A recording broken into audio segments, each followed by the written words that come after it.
bangwa.net. Ici bangwa.net. Ici bangwa.net. Ici bangwa.net. Ici bangwa.net. Ici bangwa.net. Ici bangwa.net. Ici bangwa.net. Ici bangwa.net. Ici bangwa.net. Ici bangwa.net. Ici bangwa.net.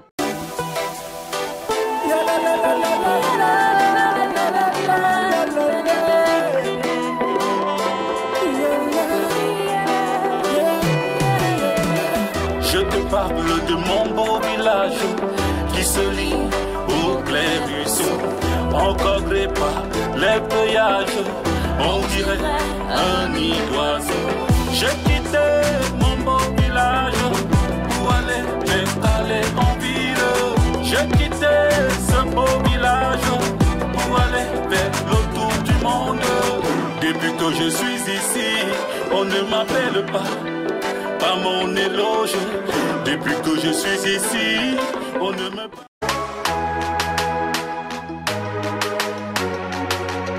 Ici bangwa.net. Ici bangwa.net.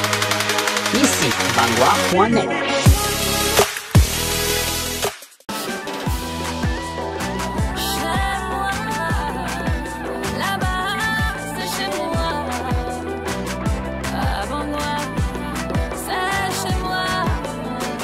Bonjour à tous, je suis Ganjon Hassan Cédric, promoteur culturel et touristique. Je suis un fils Bamileke, plus précisément du département de Haut-Plateau. Dans l'arrondissement de Bangou, je viens du village Bandenkop. Donc, actuellement, en ce qui concerne ma situation matrimoniale, je suis célibataire, mais père d'un enfant avec une femme que j'aime bien, même si on n'a pas encore légalisé les choses. Donc, mon éloge c'est Tabé. Tabé, pourquoi? Parce que chez nous, généralement, ceux qui portent le nom Ganjon sont généralement appelés Tabé. Donc, en ce qui concerne ma lignée royale, je vais commencer du côté de ma grand-mère. Mon arrière-grand-mère était Méganien. Après mon arrière-grand-mère, nous sommes passés à Tchandem. Donc là, c'est juste les deux générations que je connais. Et puis ma mère, maman Simoros. Bon, du côté du père, on a eu Wambé. Après, on a eu Kemwe. Donc, et puis mon père faisait. Voilà ce que je connais en ce qui concerne mon arbre généalogique.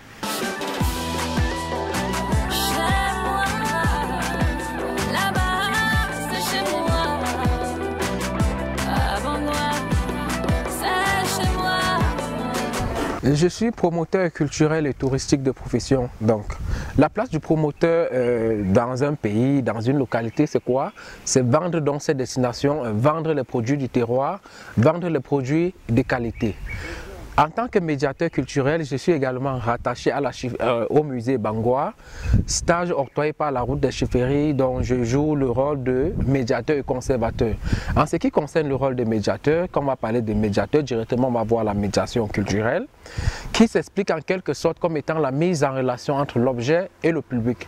Donc mon rôle au musée en ce qui concerne la médiation, c'est de trouver toutes les stratégies qui peuvent amener les gens au musée. On va voir sur le plan de la communication, la création des activités, autant de choses pour fédérer les gens autour du musée.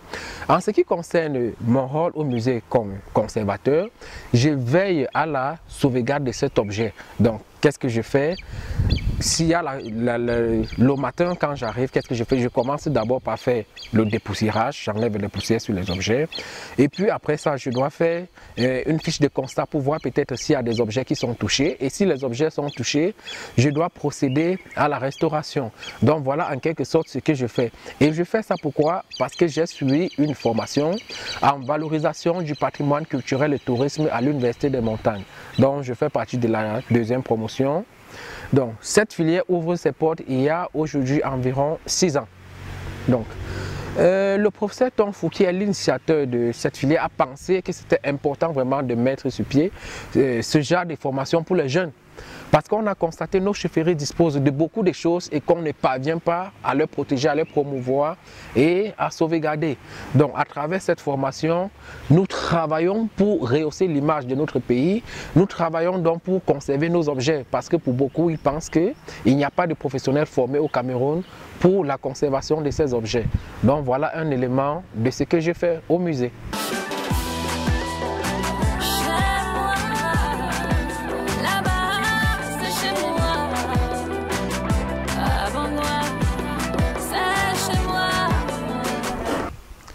À tous, vous mes cadets qui m'écoutez, rassurez-vous, de nos jours au Cameroun, nous avons des formations pour vous. Vous qui voulez vous faire former dans le domaine du patrimoine culturel, la gestion hôtelière, tous ces autres.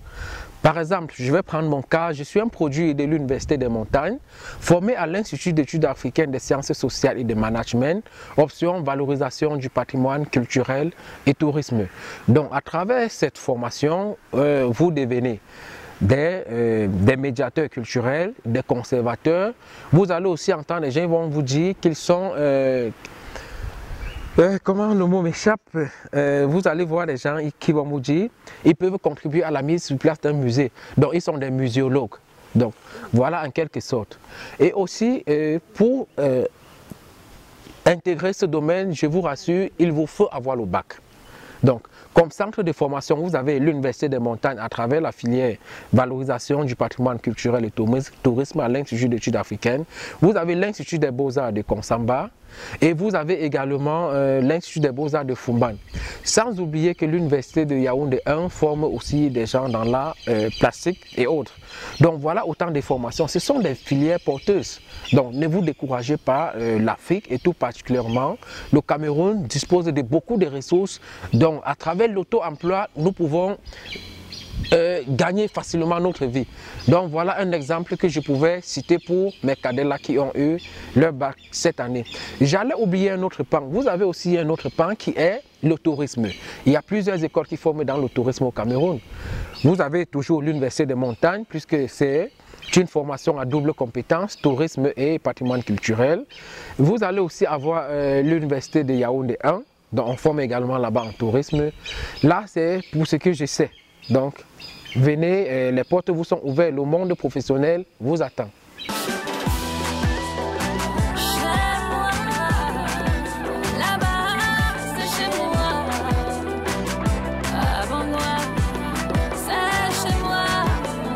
Ok. En ce qui concerne le cours, il est bien vrai pour nous, ça n'a pas été facile au début à l'Université des Montagnes, puisque nous, on cherchait des professionnels pour venir nous enseigner, puisque c'est une université privée. La première année, il a fallu payer plus de 500 000. Avec le temps, l'Université des Montagnes se sont assis, ils ont vu que c'est un coût énorme. Ils ont réduit aujourd'hui pour faire cette formation, il faut payer 350 000. Ça, c'est tout frais compris. Il y a l'assurance, le transport et autres. Bon, en ce qui concerne l'Institut des Beaux-Arts de Fumban, vous allez devoir payer 75 000 francs. Là, c'est pour ceux qui entrent par concours. Mais pour des travailleurs, je pense qu'ils doivent débourser, pour ceux qui voudront faire le master, environ 700 000 francs. Pareil pour l'Institut des Beaux-Arts de Fumban. Donc, si vous entrez ce concours, je pense que c'est un truc de 75 à 50 000. Mais comme moi, par exemple, puisque notre formation à l'Université des Montagnes ne continue pas jusqu'à la licence, j'ai voulu aller à Fumban pour suivre mes études. Bon, il s'avère que je dois payer 700 000 francs pour faire cette formation, et ce qui est un coût énorme. Mais sinon, même avec une licence, on a le background qu'il faut pour se lancer dans le monde professionnel.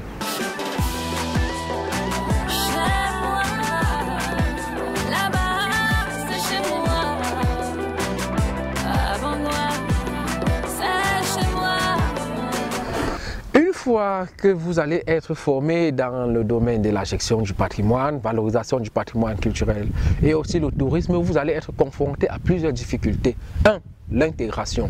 Parce que pour plusieurs, quand on se forme, c'est pour aller dans des bureaux. Oh non! Il vous faut venir sur le terrain à travers l'auto-emploi, comme je l'ai dit. Ça ne sera pas chose facile. Ça sera vraiment difficile.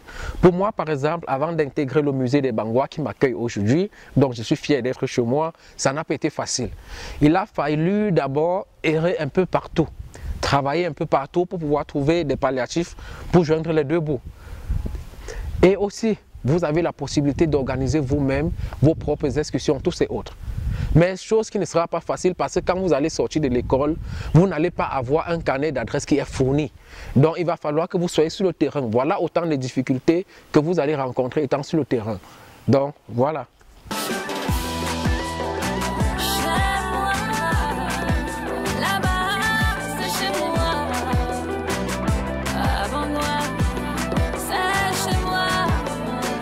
Une fois que vous allez être formé dans les domaines du tourisme, patrimoine culturel, gestion hôtelière, tous ces autres que vous voyez qui concourent dans le domaine de l'hôtellerie, vous allez voir il y a plusieurs opportunités.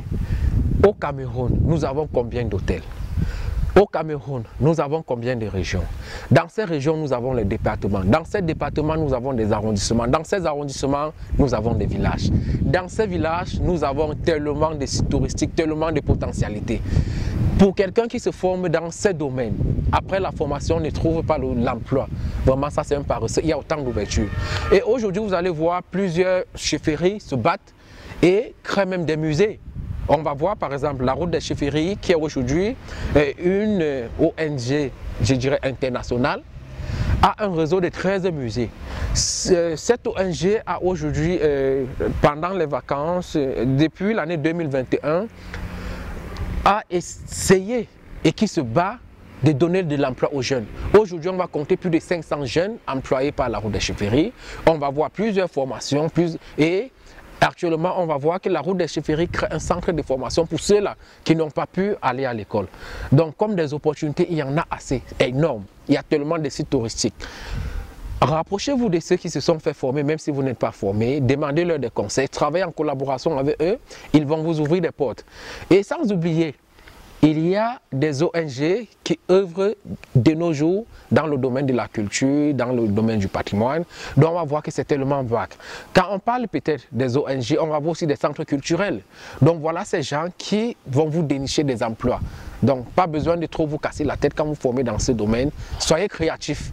Et moi surtout, je privilège l'auto-emploi. Parce que c'est ça.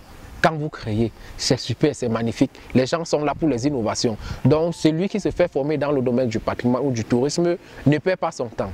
Donc, voilà en quelque sorte ce que je peux dire concernant le domaine du tourisme, de la culture et globalement du patrimoine culturel.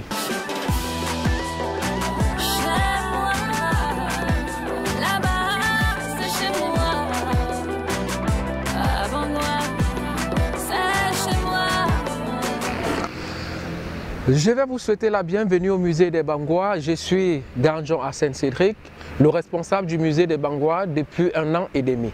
Donc aujourd'hui, j'exerce à Bangoua. Bangoua, c'est une terre qui m'a accueilli. Ce n'est pas aujourd'hui que Bangoua m'ouvre les portes parce que dès le début de ma formation, au niveau 1, puisque aujourd'hui j'ai une licence en valorisation du patrimoine culturel, j'ai aimé le musée des Bangois. Depuis le niveau 1, j'ai commencé à faire du bénévolat au musée des Bangois. Donc je venais, je faisais les activités de conservation et puis quand il y avait des événements, je venais donner un coup de main. Alors il savait que la route des chefferies a lancé un vaste programme pour le recrutement des stagiaires.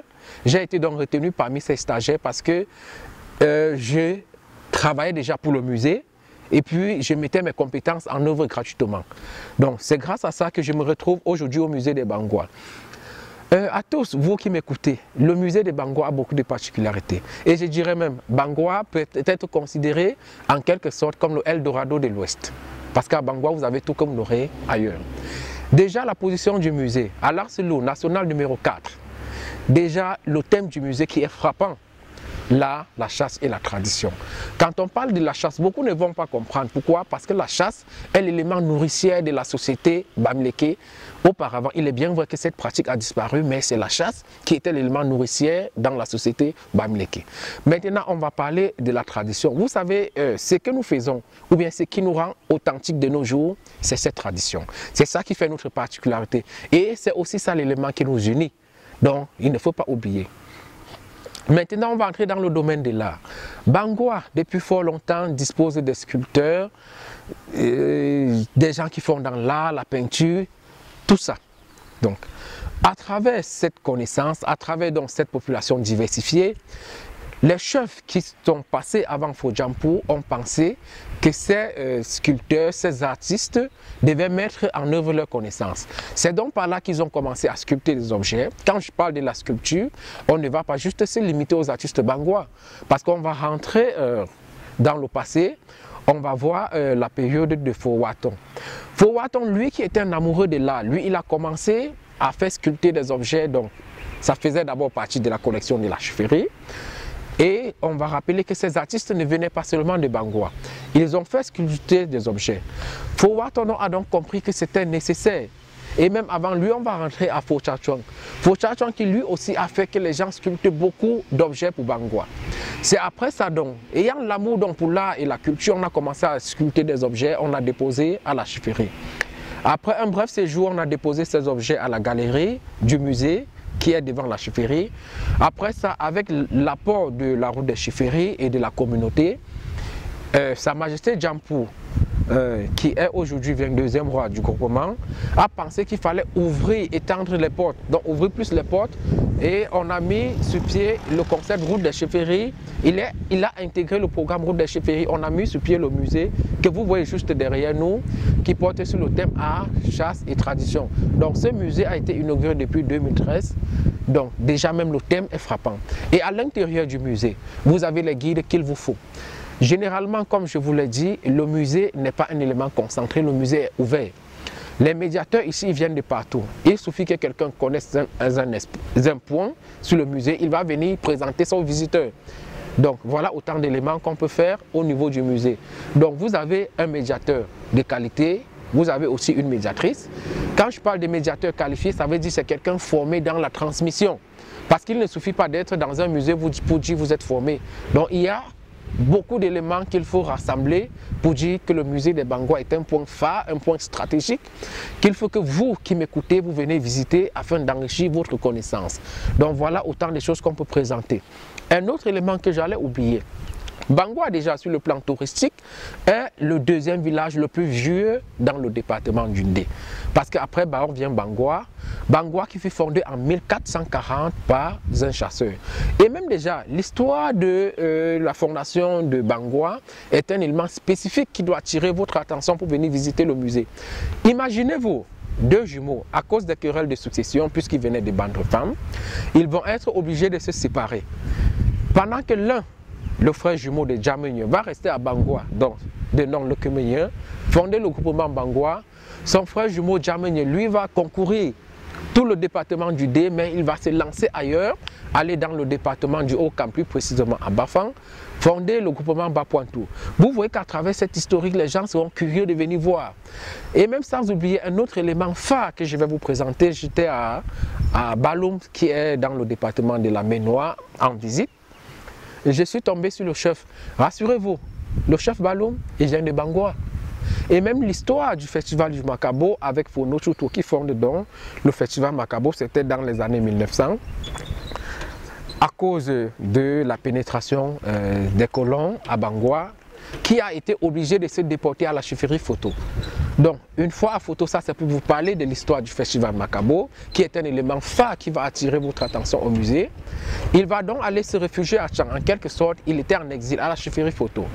Pendant qu'il était en exil, beaucoup les sources disent qu'il était nourri à base du Makabo, soit parce qu'il était en prison, ou également parce que ses femmes sortaient du Mungo, qui est une zone très fertile qui produit du Makabo, allaient lui rendre visite avec du Makabo, et ses femmes sortaient également de Bangoua, allaient lui rendre visite avec du Makabo. Donc après 18 ans d'exil, il va décider de rentrer à Bangoua. Rentrer à Bangoua avec un Makabo qu'il tenait en main. Il va dire à la population, c'est ça qui m'a nourri pendant que j'étais dehors. Après ça, il va décider de lancer le festival Makabo pour remercier l'ensemble de la population et les ancêtres d'avoir veillé sur lui. C'est pour cela que de nos jours, vous allez toujours avoir le festival Makabo qu'on va célébrer. Donc, c'est autant d'éléments qui vont vous pousser la curiosité à venir visiter le musée de Bangoua. Parce qu'à Bangoua, on vous présente non seulement le musée de Bangoua, la culture Bamileke, mais aussi on va faire un zoom sur les autres 4 aires culturelles, l'ensemble des 4 aires culturelles du Cameroun. Comme je vous l'ai dit, le musée de Bangoua est un espace ouvert, un espace qui accueille tout le monde. Donc, venez-y par curiosité et vous allez rester par satisfaction. Je vous remercie.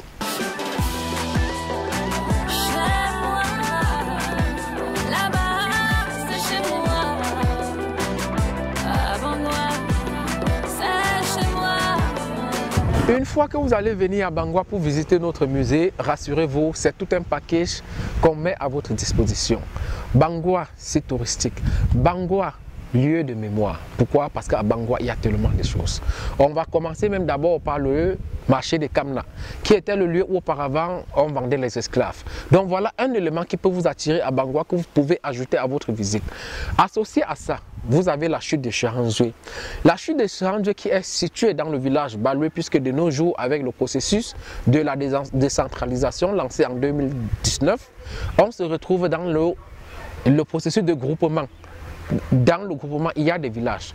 Donc, quand vous allez à Baloué, vous allez voir la chute de Charanjoué, ou traduction en langue française, eau de refuge marée. C'était le lieu auparavant où on célébrait la dot. Alors, qu'est-ce qui se passait? Il suffisait qu'on vous amène au sommet de la chute. On va se demander à la femme, veux-tu prendre pour époux tel?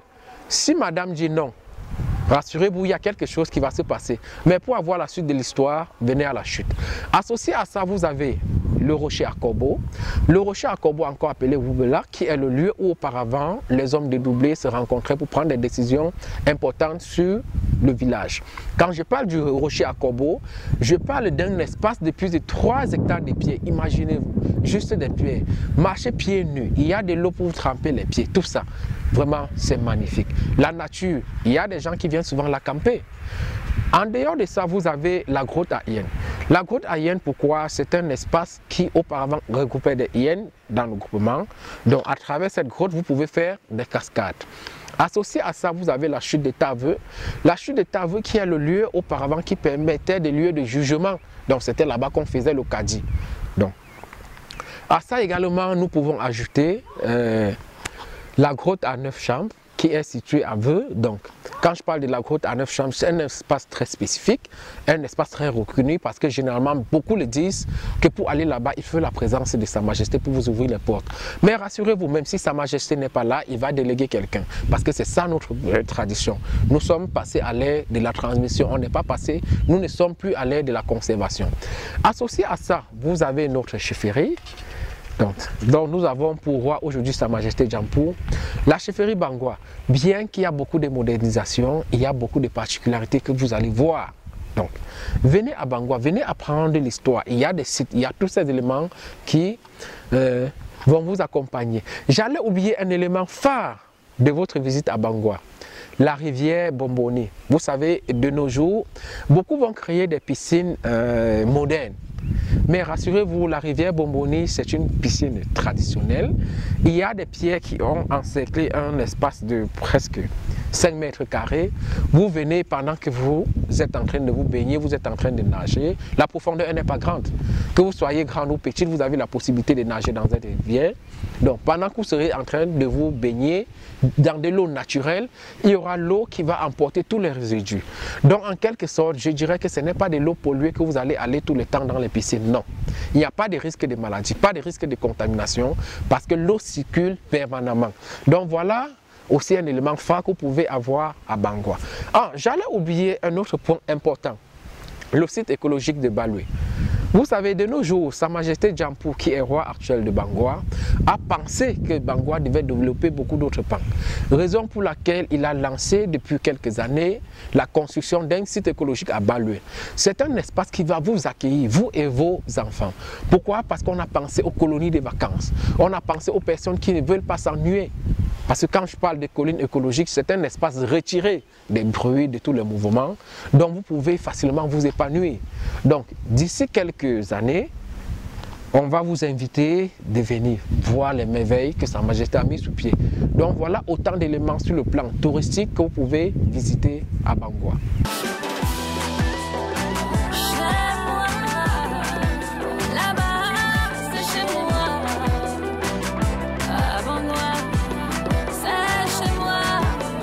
Arsène, vous avez parlé du musée de Bangoua, vous avez parlé des sites, mais où se situe Bangoua? Alors, Bangoua est situé dans la région de l'Ouest Cameroun, département du Ndé, et puis précisément dans l'arrondissement de Baganté. Alors, pour ceux qui voudraient visiter les sites touristiques de Bangoua ou le musée, Bangoua est référencé sur Internet. Donc, vous pouvez aller juste sur Internet à travers votre smartphone cherchez soit la chefferie Bangoua qui est référencée, soit le musée de Bangoua, c'est également référencé. Donc, au dehors de ces éléments que j'ai cités, nous disposons d'une page Facebook, musée de Bangoua, puisque quoi, le musée ici apparaît comme, comment dirais-je, un point d'information touristique. Donc vous tous, si vous voulez venir à Bangoua, vous avez les points d'information touristique, le musée, la chefferie. Donc venez, nous allons vous accueillir, nous vous ouvrons nos portes ouvertement. Peu importe, là nous sommes dans un processus de développement durable. Quand vous venez pour des visites à Bangoua, c'est en quelque sorte chez vous que vous venez. Il est bien vrai, d'autres vont dire c'est pas le chez moi, c'est le chez vous. Moi particulièrement, je me sens chez moi. Parce que dès mon arrivée, je me suis senti accueilli. Si vous voyez les activités que je mène à Bangoua, personne ne va s'imaginer que je ne suis pas Bangoua. Et même parlant de cela, vous allez voir, de nos jours, Bangoua reçoit des hautes autorités du pays. La dernière fois, nous avons reçu les gens du consul de l'Espagne. Et aussi associé à ça, nous avons monsieur le maire qui régulièrement visite les sites touristiques Bangoua. Et associé à ça, on va avoir la visite du président du Sénat qui lui aussi était ici. Sans oublier un autre élément important, on va voir, chaque événement, chaque manifestation culturelle ici à Bangoua, nous ne manquons pas la visite de notre maire Marvin Célestine Koutes-Kicha, qui est ministre de l'Habitat et du Développement urbain. Donc quand nous avons des événements, vous voyez, il y a toutes ces autres personnalités qui viennent nous visiter. Donc, vous aussi, que vous soyez grand ou petit, Bangoua vous ouvre ses portes. Parce qu'à Bangoua, on ne développe pas le tourisme pour des personnes riches, mais on a compris que l'ancrage du tourisme, c'est la population locale, c'est la population nationale.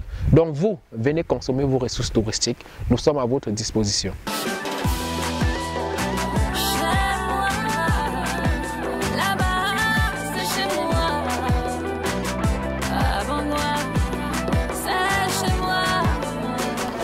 Vous qui m'écoutez présentement, si vous voulez visiter le musée de Bangoua, si vous voulez faire les sites touristiques Bangoua, alors il y a des adresses que nous mettons à votre disposition. Déjà, nous disposons d'une page Facebook intitulée Musée de Bangoua. Associé à ça, nous avons les numéros de téléphone, nous avons le WhatsApp qui est le plus 237 678 19 81 99, ou alors un simple numéro orange qui est le 655 09 55 28. Comme je vous l'ai dit depuis, le musée est situé sur la nationale numéro 4, à environ 50 mètres de la route. Il n'y a pas de boue parce que la route est bitumée. Sentez-vous vraiment à l'aise de venir à Bangoua. Il n'y a rien, il n'y a aucun obstacle. Et autre particularité à Bangoua, toujours parlant du référencement, la chefferie Bangoua est référencé sur Internet. À travers votre Google Maps, vous allez géolocaliser Bangoua à travers Google Maps et puis vous allez nous retrouver sur le musée. Et pour ça, le musée est ouvert de mardi à dimanche de 9h à 17h. Et aussi associé à ça, nous avons beaucoup d'autres activités que nous mettons à votre disposition. Comme par exemple, nous avons des projections. Que ce soit des projections documentaires ou des projections sur des thématiques que vous avez choisies, nous mettons cela à votre disposition. Donc vraiment, sentez-vous à l'aise, sentez-vous chez vous. Et comme nouveauté pour les vacances, nous sommes en août, c'est la période des réunions familiales. Nous avons mis des nouveautés à votre disposition. Il y a un package spécial, package réunion familiale.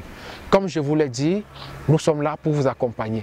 Programmez votre réunion, programmez les visites dans les sites touristiques Bangoua, nous allons vous accueillir. Merci.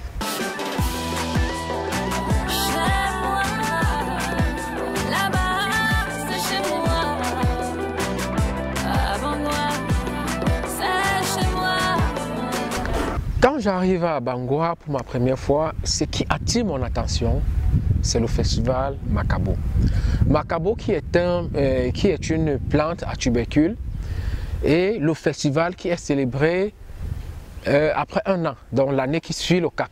C'est généralement cette année qu'on célèbre le festival Makabo. Associé à Bangoua, vous avez beaucoup des agriculteurs. Ils vont faire dans l'élevage des pommes, des choux, et aussi dans les tomates. Donc à Bangoua, vous pouvez venir recueillir des éléments, des aliments nutritionnels de qualité.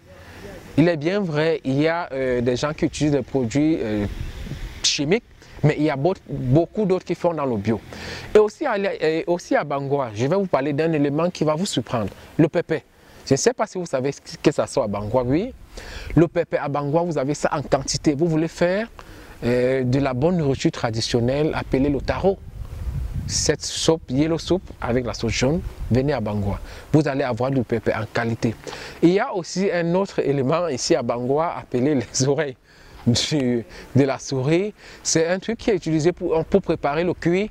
Donc le cuit, c'est cette soupe gluante, généralement quand les femmes accouchent, on prépare. C'est un élément nutritionnel qui lave le ventre de la femme. Donc, si vous venez à Bangoua, vous allez découvrir ce mets atypique. Et aussi, depuis que je suis à Bangoua, j'ai découvert quelque chose qui m'a beaucoup marqué, les bananes. Parce que beaucoup de nos jours vont dire, bon, les bananes on ne consomme pas. Quand je parle de bananes, il y a une spécificité. Je parle de la banane cochon. La banane qui auparavant était dit banane cochon, mais aujourd'hui, c'est la nourriture qui est indiquée pour les diabétiques. Donc à Bangoua, vous avez le siège de production de ces bananes. Que vous soyez diabétique, vous voulez manger bio, venez à Bangoua. Des légumes, il y en a des gens à Baloué qui produisent des légumes sans produits chimiques. Donc venez à Bangoua, vous allez avoir des produits de qualité. Voilà.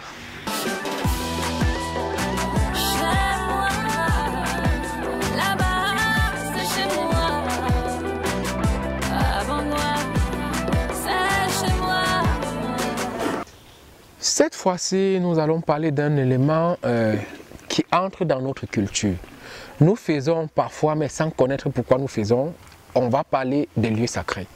Alors, depuis mon arrivée à Bangoua, il y a plusieurs lieux sacrés. J'ai constaté qu'il y a des gens qui viennent faire des offrandes. Je n'appelle pas ça sacrifice, non. On ne va jamais appeler ça sacrifice. Ce sont des offrandes. Pourquoi? Parce que des gens vont venir parce qu'ils ont des problèmes, ou bien d'autres parce qu'ils viennent remercier les ancêtres. Quand on va parler des offrandes, on va voir qu'il y en a trois types d'offrandes. On va parler de l'offrande propitiatoire. Donc, l'offrande propitiatoire, donc le but est de demander une faveur aux ancêtres. C'est généralement ce que nous tous nous faisons. Quand nous avons des besoins, on va recourir vers nos ancêtres. Après ceci, on va parler de l'offrande expiatoire. Donc, l'offrande expiatoire, donc le but est d'enlever une malédiction. Quand nous étions en classe, généralement, les camarades nous disaient, gars, tel examen, tu as composé trop. Depuis 5 ans que tu composes le BPC, tous ces autres, va te faire laver au village. Alors, beaucoup devaient mal comprendre parce qu'ils n'avaient pas compris ça sur le plan culturel et culturel. Parce que quand on vous disait ceci, c'était pour aller vous purifier au village. Donc, ce n'était pas une insulte. Après ceci, on va parler de l'offrande d'action de grâce, ou pour ceux qui partent à l'église connaissent sous le nom de culte d'action de grâce, dont le but est de remercier les ancêtres. Alors, ce que je vais dire à ce niveau, c'est quoi? Les gens auront l'habitude de pratiquer l'offrande propitiatoire et l'offrande expiatoire. Donc, ils vont aller demander les choses aux ancêtres, aller enlever une malédiction, mais jamais quand ça va marcher, ils ne vont retourner chez les ancêtres et leur dire merci. Or, ça, c'est un drame. Les ancêtres ont aussi besoin qu'on vienne leur dire que telle chose a marché, ceci est comme ci ou c'est comme ça. Et aussi un élément phare, j'ai constaté plusieurs étrangers viennent à Bangoua pour des rituels dans les lieux sacrés. Alors, ce qui m'étonne, c'est qu'ils viennent parfois, si la population locale n'a pas nettoyé ces lieux sacrés à temps, ils vont entrer dans les herbes et puis faire des offrandes. Alors, rassurez-vous, ça ne va jamais marcher. Imaginez, c'est comme la maison de votre maman.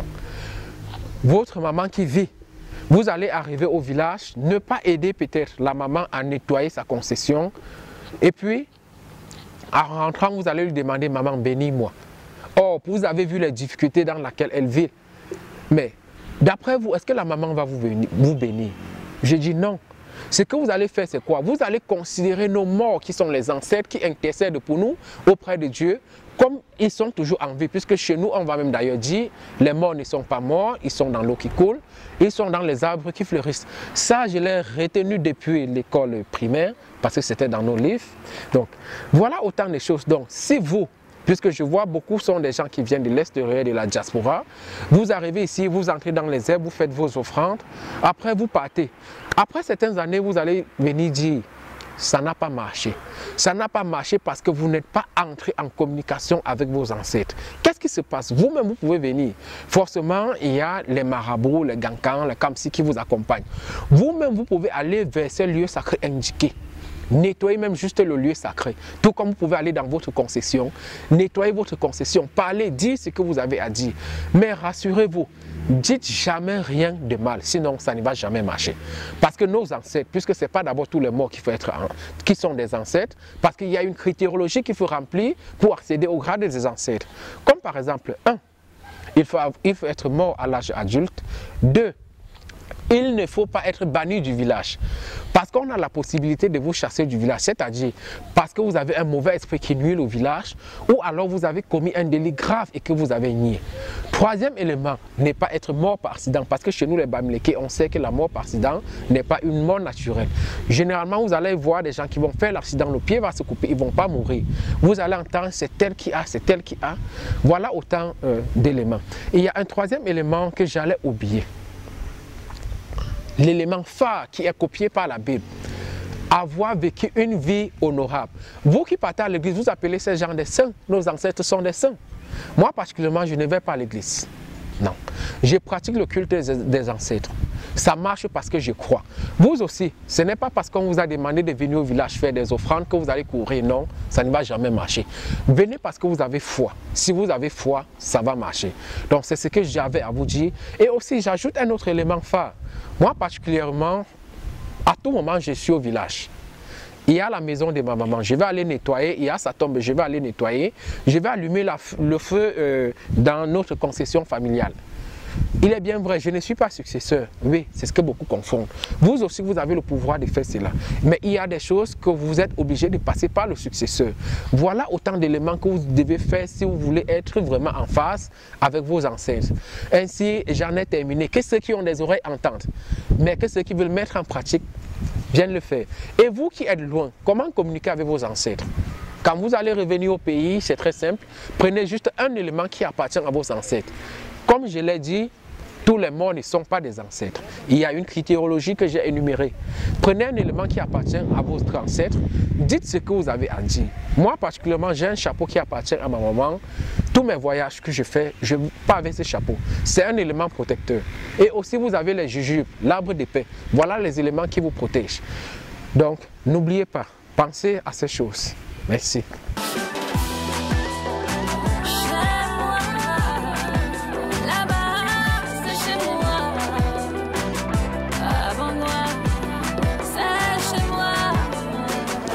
En tant que responsable du musée de Bangwa aujourd'hui, l'appel que je lance, c'est un appel à la communauté locale, à la communauté nationale et à la communauté internationale. Et quand je parle de communauté, je vais également penser à notre premier partenaire qui est la route des chaufferies. Alors, depuis plus d'1 an et demi que je suis à Bangwa, j'ai observé des choses. Les gens nous ont aidés pour le développement du musée, mais il y en a beaucoup à faire. Il y a des manquements. Comme par exemple, vous allez voir, à Bangwa, il n'y a pas un restaurant atypique. Sur l'esplanade de la chefferie, plus précisément devant le musée, on pouvait créer un restaurant. Ce restaurant traditionnel africain, où on va préparer des mets locaux. Regardez déjà la position stratégique du musée de Bangwa. National numéro 4. Un voyageur qui va quitter Yaoundé, qui va quitter Bafoussam pour Yaoundé, il peut s'arrêter à Bangwa, manger ce mets traditionnel avant de prendre la route à 10 h. Là, c'est pour le plan local, sur le plan de la restauration. Et quand on va mettre sur pied ce restaurant, il y aura des éléments que ça va favoriser dans le village. Il y aura l'auto-emploi. 2, ça va permettre la promotion des mets locaux. Et en troisième élément, avec ce restaurant, ça va faire revivre le musée. Donc voilà un élément phare qu'on pouvait mettre sur pied au musée. Ajoutez à ça, vous savez, de nos jours, les musées, beaucoup de villages fonctionnent grâce à un élément mais qui est venu s'implémenter, dans le cas à Bangwa, sera le musée. On va voir à travers le musée, on va créer un centre artisanal qui sera par ailleurs un centre de formation. Il y a des sculpteurs à Bangwa. Alors, toujours à l'esplanade de la chefferie, on peut créer ces mini-boutiques et un centre de formation. Alors, les artisans vont venir se faire former. Alors, pour réduire le taux de chômage dans le groupement, il y a des jeunes qui vont venir se faire former, rester sur le plan local et vendre un peu de partout. Pas besoin de sortir du village pour avoir une vie aisée, parce que même de nos jours au village, on a une vie aisée. Donc, ils peuvent rester sur place et vendre ailleurs. Parce que de nos jours, entre nous, les musées cases patrimoniales, qui est un concept de la route des chefferies, c'est un réseau qu'on a mis sur place où les musées se vendent mutuellement. Donc voilà autant de choses. Associé à ça, vous allez comprendre le concept de case dot. La case dot que beaucoup considèrent comme péjoratif, oh non, ce n'est pas un élément péjoratif. Quand on parle de la case, c'est une maison. Donc, il n'y a pas de terme péjoratif. Imaginez à Bangoua s'il y avait ce concept de case dot. Pour un début, nous pouvons lancer avec 10 cases. 10 cases, c'est-à-dire chambres, avec autres, construites avec des matériaux locaux, avec la Jules de Tungui, où on peut faire des cases au but, des cases au Mosboum. Vraiment, cette case ronde qui est construite dans le Nord Cameroun. Alors, beaucoup seront fiers de venir dormir dans ces cases. Alors, à travers ces cases, on va toujours penser à l'auto-emploi. Il y a des jeunes du village qui vont venir s'occuper de tout ça et ça va créer l'auto-emploi. Imaginez, avec tout ça mis sur pied, actuellement au musée, le personnel qui n'est pas suffisant, on va être obligé de faire venir quelques jeunes qui vont s'ajouter à ceux qui sont déjà au musée. Et voilà autant de choses qu'on va développer. Associé même à ça, le musée étant un espace qui favorise la promotion culturelle et le développement de l'identité locale, nous pouvons créer un centre de formation au musée. Vous voilà, aujourd'hui, nous sommes en train de parler de broderie. Alors, à travers ceci, ce que moi je fais déjà, beaucoup de jeunes Bangoua peuvent venir se faire former. Le musée a de l'espace. Le musée n'est pas encore fini, mais il y a de l'espace. On peut aménager les espaces où les jeunes du village vont venir se faire former. Et ceci sur le plan local et sur le plan du développement de la localité, ça va éviter beaucoup de choses. Quand je parle de beaucoup de choses, je vais par exemple penser au mariage précoce. Si vous observez bien ce phénomène à Bangoua, il y a nos sœurs qui se marient après 3 mois, 5 mois de divorce. C'est parce qu'elles n'ont pas de quoi s'occuper. Alors, l'appel que je lance à tous les élites Bangoua, venez, asseyons-nous, il y a des projets montés, nous allons vous soumettre et puis ça va nous réduire beaucoup de choses dans le groupement. Vraiment, c'était cet appel d'offre que je lance. Et comme partenaire, j'allais oublier un partenaire phare, l'Office régional de tourisme. Alors, vous, grands partenaires, je vous invite également. Et sans oublier les Bangoua de la diaspora, parce que votre avis compte beaucoup. Donc, n'hésitez pas, nous vous attendons.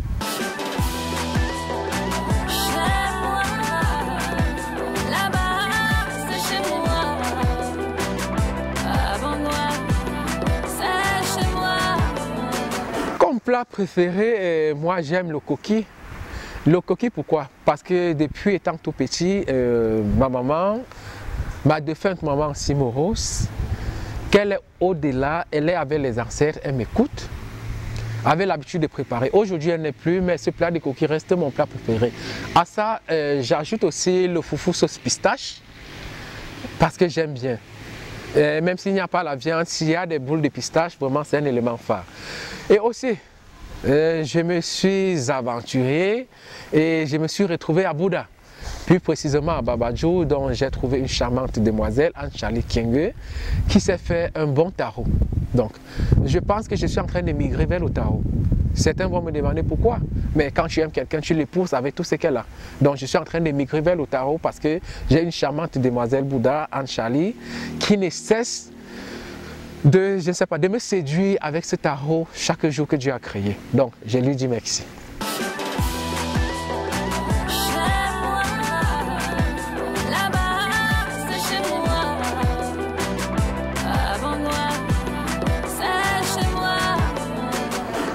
Aujourd'hui, beaucoup considèrent la polygamie comme étant un mauvais truc. Alors, si nous rentrons dans le passé, vous allez voir les familles grandioses, les familles développées, c'était des familles spécifiquement des polygames. L'homme était là, son rôle n'était pas de travailler, mais son rôle était de faire beaucoup d'enfants. Ces enfants qui devaient travailler pour développer la société.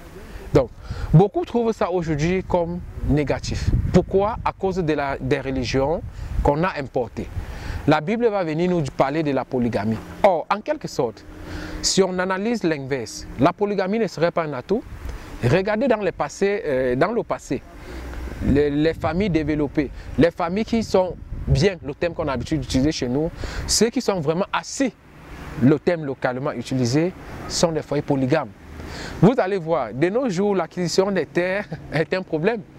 Mais auparavant, pour reconnaître un homme, c'était en fonction de ses enfants. Plus vous avez des enfants, vous êtes grand. Plus vous avez les terrains, vous êtes grand. Alors c'était un travail dédié aux polygames. Parce qu'ils avaient beaucoup d'enfants, il fallait les nourrir et c'était à base du travail de la terre. Donc pour moi, celui qui se sent capable d'assumer 3, 4, 5 femmes, qu'il assume.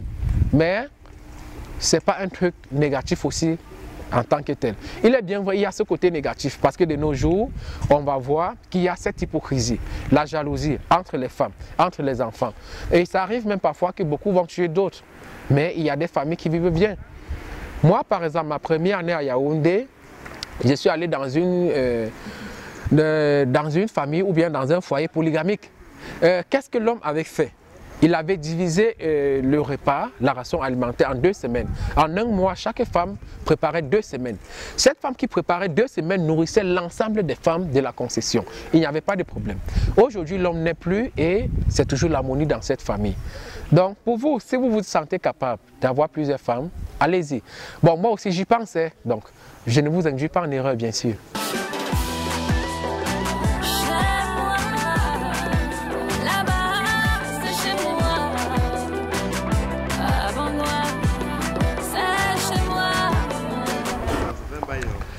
Parlons de la place de la préservation de notre patrimoine pour un peu. Quand on parle de patrimoine, on va déjà voir s'il s'agit d'un patrimoine local, d'un patrimoine régional, d'un patrimoine national ou d'un patrimoine international. Quand on parle de patrimoine, ça veut dire que c'est un bien qui a été reconnu. Reconnu par qui? Par une communauté, une société. Alors, pour moi, le patrimoine a cette place de choix qu'il faut conserver parce que quand on parle de patrimoine, on va voir peut-être un objet, on va voir le lien avec le passé, le présent. Quand on parle de la préservation, on va voir le futur. Alors, que sommes-nous sans notre passé? Revenons un peu à ce dicton. Je suis... dans l'histoire, on va généralement dire l'histoire est ce qui fait de nous ce que nous sommes. Ou bien l'histoire est ce qui nous définit. Alors, à travers notre histoire, nous connaissons qui nous sommes. Alors, pour moi, nous devons conserver notre patrimoine. Ce patrimoine a cette place de choix parce que c'est ça qui nous identifie, c'est ça qui fait de nous qui nous sommes. À travers le mode vestimentaire, ça qui est un patrimoine aujourd'hui rattaché en quelque sorte dans l'ère culturelle Grassville, bon, puisque c'est connu chez nos frères, les gens de Bamenda, ça c'est un patrimoine qui identifie un peu. Donc, pour moi, on doit conserver ce patrimoine.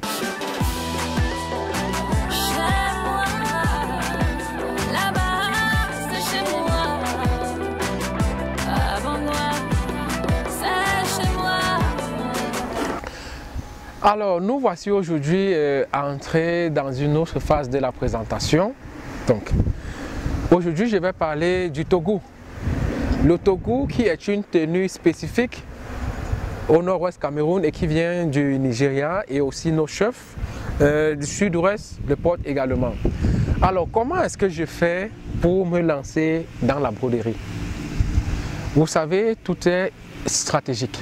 Alors, j'arrive en stage au musée des civilisations de Tchang. Pendant mon stage du niveau 3, j'étais coincé. Début Corona. Mon père, qui est mon grand frère, qui m'accompagnait, n'avait plus de sous. Qu'est-ce qu'il fallait? Créer. C'est donc grâce à ça, je vois une amie anglophone qui vit à Tchang, Eunice, que je salue et que je remercie pour la formation. Alors j'aborde Eunice, elle me dit Hassan, I can learn you to make. Pourquoi? Parce que j'ai eu cette tatou, parce qu'il y avait un séminaire à Douala, je voulais m'habiller traditionnel. Je me rapproche donc de Eunice pour acheter la tenue. Mon côté anglais, d'où on dit être multilingue est un atout. C'est grâce à mon côté anglais que j'entre en contact avec Eunice. On a commencé à échanger, je lui ai fait part de mon intéressement par rapport à la broderie. Alors j'ai dit dans Eunice, voilà, la broderie m'intéresse, j'aimerais apprendre. Ok, elle me dit, ok, c'est notre problème, I can learn you. C'est comme ça que je vais en formation, je rentre, je me lance. Eunice m'a appris quelques points et puis après, il y a Internet de nos jours qui nous facilite la vie. Je suis allé chercher plusieurs autres points, mais sans vous mentir, ça n'a pas été facile. Alors, la première tenue que j'ai brodée une tenue complète comme celle-ci, 6 fois et détachée, parce qu'il n'y avait rien de beau. Je mettais toutes les couleurs, les points ne donnaient pas, vraiment il n'y avait rien de beau. J'ai brodé environ 6 fois cette même tenue et j'ai encore détaché. Alors, c'est comme ça que je me suis performé et puis j'ai développé ce pan de la broderie. Donc, aujourd'hui, je suis apte à broder. Donc, j'ai environ 6 personnes que moi-même j'ai formées. Puisque quoi, mon but, c'est aussi de transmettre. Voilà. Donc, Aujourd'hui, je fais donc la broderie. Et si vous observez bien, sur mes broderies, beaucoup vont faire l'art pour l'art. Mais moi, je fais l'art pour une communication. Je fais l'art pour la transmission. Vous voyez, vous allez observer beaucoup nos éléments traditionnels. Vous allez voir qu'il y a la représentation de ces objets. Par exemple, le gong. Le gong qui est un instrument utilisé auparavant pour annoncer l'arrivée du roi. Et aujourd'hui, c'est utilisé dans nos musiques traditionnelles. Comme par exemple à Bangwa, vous allez avoir cette musique prestigieuse appelée le Zula à Bangwa. Donc, c'est une danse des nobles. Vous allez voir dans cette musique, il y a un élément qui va toujours ressortir un son particulier. Donc, sur plusieurs de mes œuvres, vous allez voir par exemple, il y a ceci qui représente l'araignée. L'araignée qui est dans la culture bamileke et plus précisément dans la culture africaine symbolise le travail, l'ardeur au travail, la persévérance et l'endurance. Donc vous observez à travers mes objets, je fais en quelque sorte la communication. Donc quand je parlais de l'araignée, vous voyez un peu plus bas ici cette araignée qui est représentée. Alors à travers mes œuvres, je transmets des messages, je communique. Sachant que beaucoup n'ont pas le temps pour s'asseoir, lire, je préfère transmettre à travers les tenues qu'ils vont acheter, j'explique. C'est là qu'ils vont apprendre les éléments de la culture bamileke. Et sachant même, beaucoup de bamileke n'aiment pas visiter le musée. Dans nos musées, il y a ces éléments qui sont très bien détaillés, mais ils ne viennent pas au musée. Alors comment faire pour aller vers eux? Nous, à travers nos œuvres généralement filmées, nous mettons sur Internet. Il y a les gens qui vont venir dire c'est quel élément, c'est tel élément, et nous allons expliquer. Et c'est par là que nous procédons donc à la transmission et la valorisation de ce que nous faisons. Le but ici, ce n'est pas de l'argent. Parce que si c'était pour de l'argent, le handmade n'a pas de prix. Parce que m'asseoir une semaine, 2 semaines pour broder une tenue, si je voulais évaluer le coût, ça peut revenir à 60 000 francs. Mais il y a des gens qui vont s'approcher, dire oui, Hassan, je m'intéresse à ton art. On va vous laisser même la tenue à 15 000, à 20 000, dépendamment de la taille de la tenue. Mais toujours parlant de ces motifs, il y a des motifs spécifiques en fonction de la personnalité qui vient devant nous. Quand je parle de personnalité, on va peut-être voir nos chefs traditionnels, les élites, les notables. En fonction des motifs, on va faire passer un message. Donc, c'est autant de choses. Par exemple, sur ce chapeau, si vous observez bien, vous allez voir, il y a ceci. Beaucoup vont me demander que c'est quoi. Alors, vous marchez avec ça sur vous. Vous allez voir, entendre parler du cordon ombilical. Ça, c'est le cordon ombilical qui est généralement représenté dans le ventre de nos mamans, qui est le lien entre l'enfant et la mère. Donc, à travers nos œuvres, nous passons des messages. Donc, c'est ce que les gens doivent comprendre. Donc voilà autant de choses qu'on peut présenter sur le Togo qui est aujourd'hui en cours pour devenir patrimoine national. Donc il y a ce débat en cours et je profite même de cette occasion pour remercier plusieurs personnes qui travaillent pour la valorisation de ce patrimoine. Quand je parle des personnes, je vais voir par exemple Herman de Sauvon-le-Dop avec Franck Mayou. Et aussi je vais voir Flore Béni qui se bat aujourd'hui à faire le festival Fenda, festival Dop, dérivés et accessoires. Donc ça c'est quelques promoteurs qui se battent à rayonner l'image de la culture camerounaise et africaine. Donc voilà autant de choses que nous pouvons expliquer.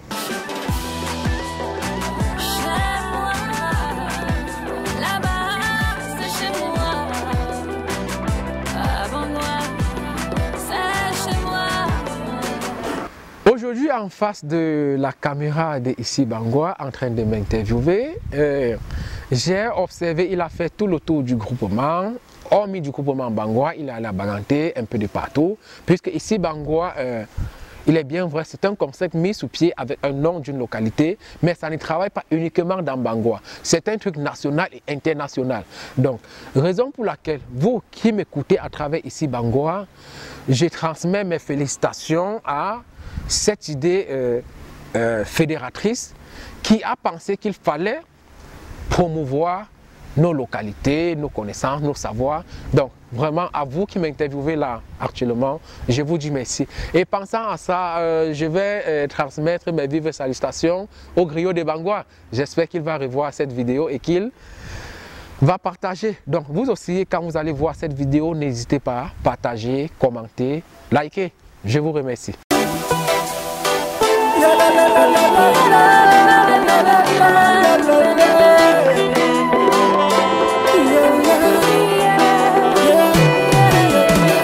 Je te parle de mon beau village qui se lie au clair du son. Encore pas les feuillages, on dirait un nid d'oiseau. J'ai quitté mon beau village pour aller m'installer en ville. J'ai quitté ce beau village pour aller faire le tour du monde. Depuis que je suis ici, on ne m'appelle pas mon éloge. Depuis que je suis ici, on ne me parle pas ma langue. Étouffé par le boulot et les ennemis, étouffé par le boulot et les ennemis, étouffé par le stress et les maladies, étouffé par le stress et les maladies. Comme un vent de nostalgie, moi je pleure et je pleure en pensant à mon village. Besoin d'un bon atave, de manger sa terre et mieux me ressourcer. À chaque fois que rien ne va, je fais mes valises, je vais là-bas. À chaque fois que rien ne va, je vais me ressourcer là où mon papa est né, là où ma maman est née, là où mon oncle est enterré. C'est pour ça que je vais là-bas.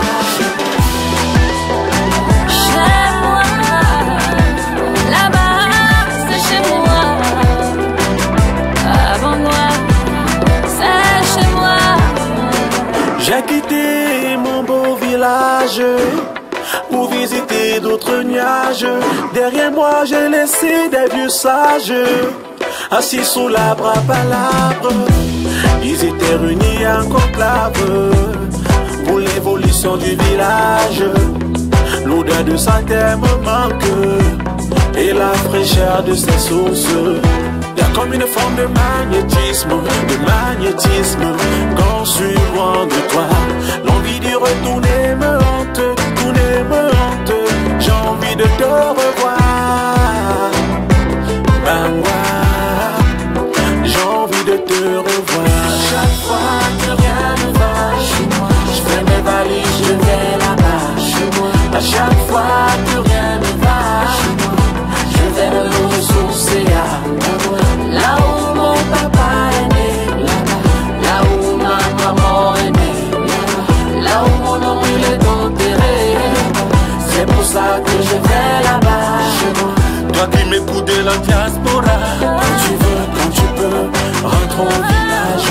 Toi qui m'écoutes du côté de Yaoundé, quand tu veux, quand tu peux, Pape Bella. Toi qui m'écoutes du côté de Douala, quand tu veux, quand tu peux, rentre au village. Toi qui m'écoutes de partout et de partout, quand tu peux, Pape Bella. La famille peut bien donc c'est là. Mais peut-être y a un seul tu peux bien donc c'est là. De ma bengua là. Chaque fois que rien ne va, je fais mes valises, je vais là-bas. À chaque fois que rien ne va, je vais me ressourcer là où mon papa est né, là où ma maman est née, là où mon oncle est enterré. C'est pour ça que je vais là-bas. La famille peut bien donc c'est là. Mais peut-être y a un seul tu peux bien donc c'est là. De ma bengua là.